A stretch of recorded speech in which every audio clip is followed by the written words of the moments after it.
Things feel all right.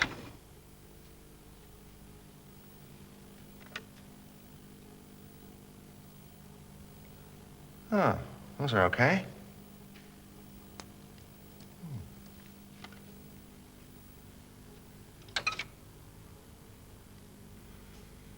Choosing spectacle frames can be quite a tricky business, but lots of people have to do it because lots of people need glasses. Many people need some sort of help for their eyes right from childhood, and others, as they get older, will need help, if only to make reading the paper a bit easier. But if I ever found that my own eyesight was going off a bit and that I needed glasses, then the first thing I'd have to do is to get my eyes properly tested. Just look into the mirror and read the letters from the top. H-A-L-T-N-C-O-L-H-A,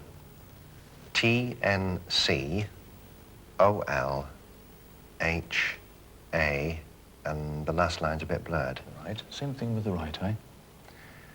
H-A-L-T-N-C,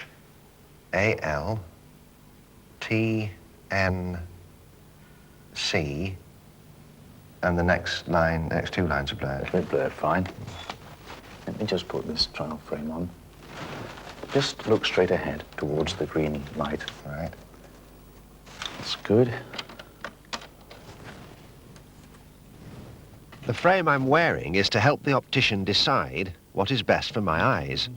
He can try different strengths of lenses, one at a time, to see what effect they have on my sight. Let me just see what you can see with the letters now. Again, starting from the top. H-A-L-T-N-C-O-L-H-A-E-C-T-N-O. That's fine. Just do the same thing exactly with the right eye. All right. From the top. H-A-L-T. Ideally, the lenses would allow me to read even the smallest letters using just one eye at a time. T-N-O.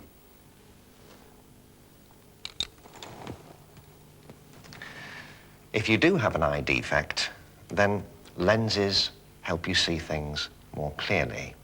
They can be worn in different ways. The commonest way, of course, is in glasses. But they can also be contact lenses. Little tiny lenses like that actually float on the fluid on the surface of the eye. Provided that they're the right lenses for your eyes, then they will improve the way that you see things. People have known about the power of lenses for centuries. This picture was painted by Bruegel in 1564. It's the earliest painting to show a person wearing glasses. The scientist Galileo, born in 1564, made telescopes and glasses. 300 years later, glasses were commonly available to those who could afford them. But the eye test was a little different from eye tests nowadays. In fact, a clever inventor designed a machine for you to test your own eyes. And of course, the range of glasses and frames that you could buy, all illustrated in the spectacle maker's catalogue, look a little different from glasses nowadays.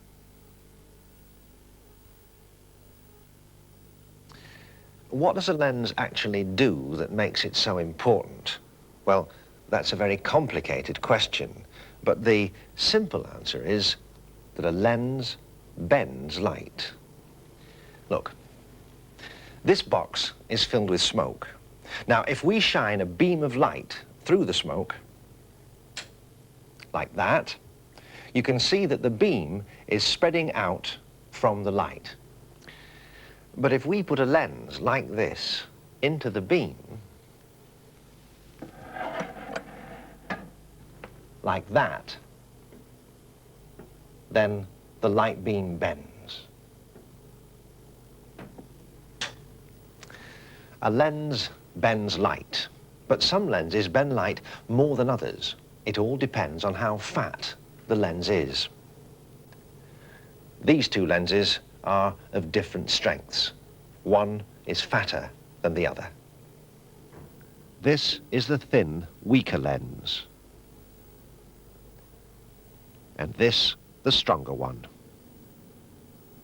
Part of the work of the optician is to find the correct strength of lens for each individual eye problem.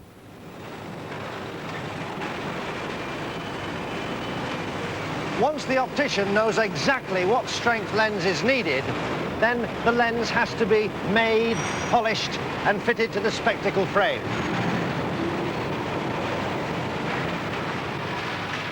This machine is sticking a glass disc to a metal plate so that the glass can be shaped to make a lens.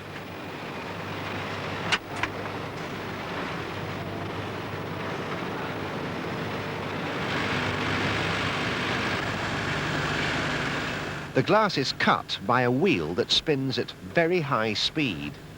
It's this cutting that turns the glass disc into a lens, which is the correct strength for someone's eye.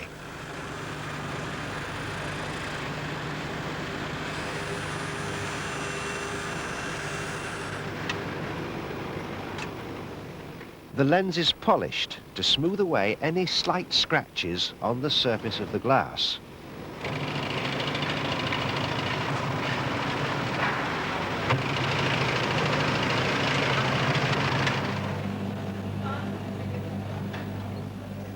Not all glasses frames are round. The lens needs to be cut again to make it the correct shape for the frame that has been chosen for it.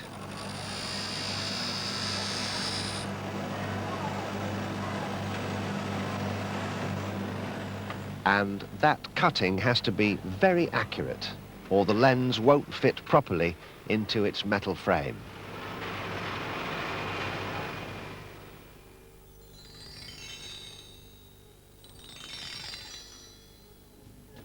Most lenses are made from glass or plastic. These young scientists are making a lens by using water. The drop of water is fatter in the middle than at the edges.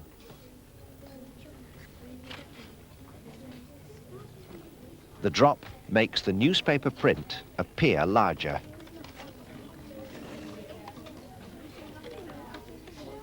The hole in the center of the white card is covered with tape.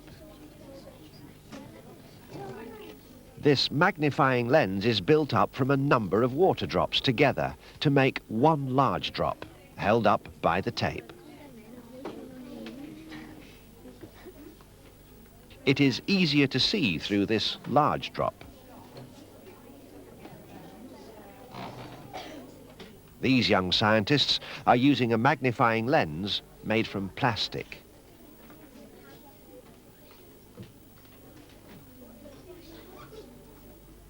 Can you see the patterns change and move? Now tilt it up a little. This microscope uses a number of lenses to make objects appear very large. This is what a crinkly sheet of plastic looks like. Look at that. Look, that's almost made straight lines. Yeah. Move the focus a little bit more, Mahesh. That's right. That's really clear now. magnifying glasses made with a single lens and microscopes made with many lenses together help us to see a lot more detail than would be possible with just the naked eye. They extend our sense of sight.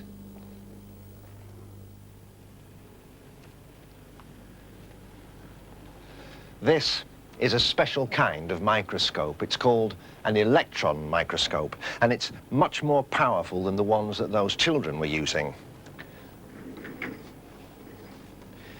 It doesn't work with light and glass lenses like they did.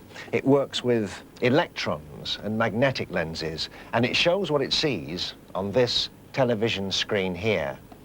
Normally, this microscope at Birmingham University is used to examine metals, to find out about their strengths and weaknesses. But what do you think this is?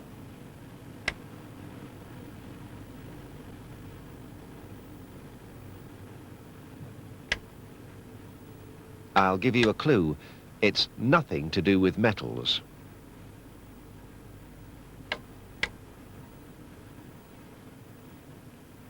In fact, it's the head of a fly.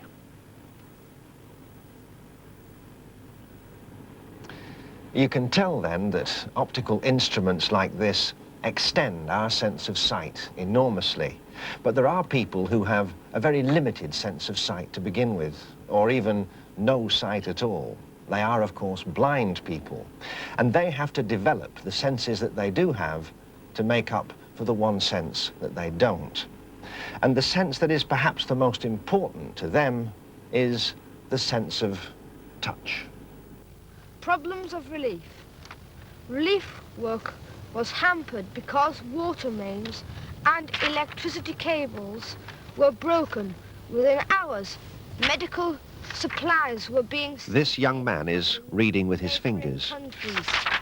In the days that followed, aid was centrally organized by the United Nations and he and his colleagues are using textbooks that have to be read through touch, through the fingertips. The Nicaraguan government.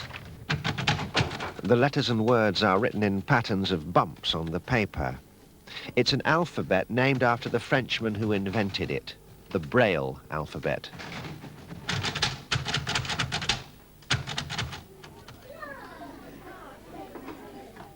Not all of our hand is equally sensitive. These young scientists are testing their fingers and palms, using 2 pins a centimetre or so apart. In some places they can feel 2 pinpoints, in others only 1. It is the fingertips that people use for reading the Braille patterns.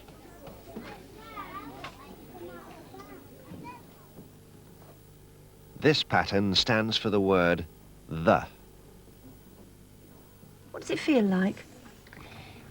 Feels like a C. Let's try the next symbol. Feel that? Right, what does that feel like? A stick on its side.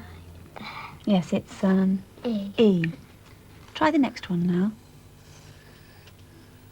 It's a much bigger shape, isn't it? How does that one feel? Like a question mark. That's an N. N. So it's the E-N, last one. That's a D. the E-N-D. D. So what does your message say? The N. The end.